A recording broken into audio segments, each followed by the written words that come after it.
কৃষ্ণ, রাধে রাধে, সবার শ্রী চরণে প্রণাম। সবাই কেমন আছেন? তো হুটহাট করেই প্ল্যান হয়েছিল। প্রভুজি হঠাৎ করে সকালে উঠে বলল চলো আমরা চিটাগাং যাব আজকে। তো শ্বশুর শাশুড়িকে বলার পরে তারাও রাজি হয়ে গেল। আমরা প্রথমে চিটাগাং একটা হোটেলে উঠেছিলাম। তো ওখানে আমরা একদিনের জন্যই গিয়েছিলাম। আগে আমরা প্রবর্তক মন্দিরে প্রসাদ পেয়েছি সকালবেলা। প্রবর্তক মন্দির থেকে সরাসরি চলে শহরের একটু বাহিরে গেলেই হলো এই হাটাজারি। এই হাটাজারিতেই হলো শ্রী শ্রী পুণ্ডরিক ধাম অবস্থিত। তো পুণ্ডরিক ধামে প্রবেশ করার সাথে সাথেই প্রভু আমাদেরকে বিশুভানু মুরারির গলার মালা, প্রসাদী মালা পরিয়ে বরণ করে নিলেন। আমাদের আসলেই সৌভাগ্য যে একজন মহান বৈষ্ণবের সাথে আমাদের পরিচয় হয়েছে। আর এইখানকার যত বৃক্ষ দেখছেন এগুলা হলো একটা বৃক্ষ, কিন্তু কোনো সাধারণ বৃক্ষ নয়। এরা হলো চিন্তামণি তরু বৃক্ষ।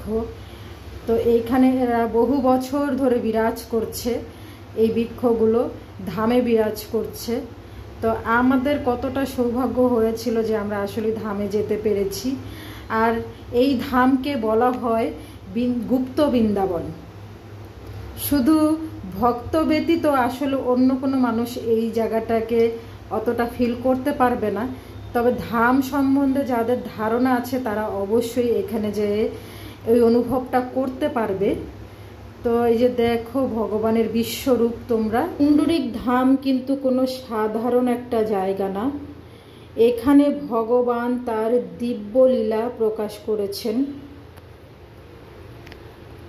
দ্বাপর যুগে বিশুভানু রূপে প্রকট হয়েছিলেন আর কলিযুগে বিদ্যানিধি রূপে।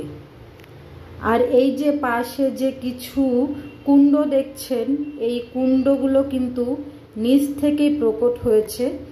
এই কুণ্ডটার নাম হলো শ্যামকুণ্ড। পাশেই রয়েছে আবার রাধা কুণ্ড।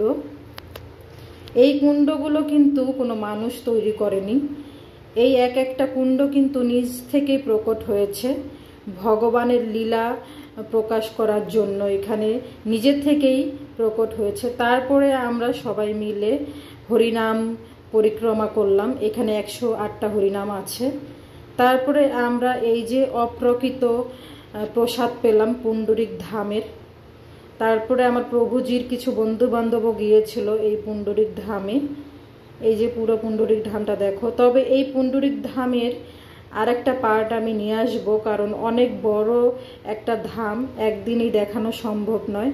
তো দ্বিতীয় আর একটা ভিডিও আসবে, তোমরা দেখে নিও। আর যদি ভালো লাগে অবশ্যই রাধে রাধে লিখে দিও। হরে কৃষ্ণ।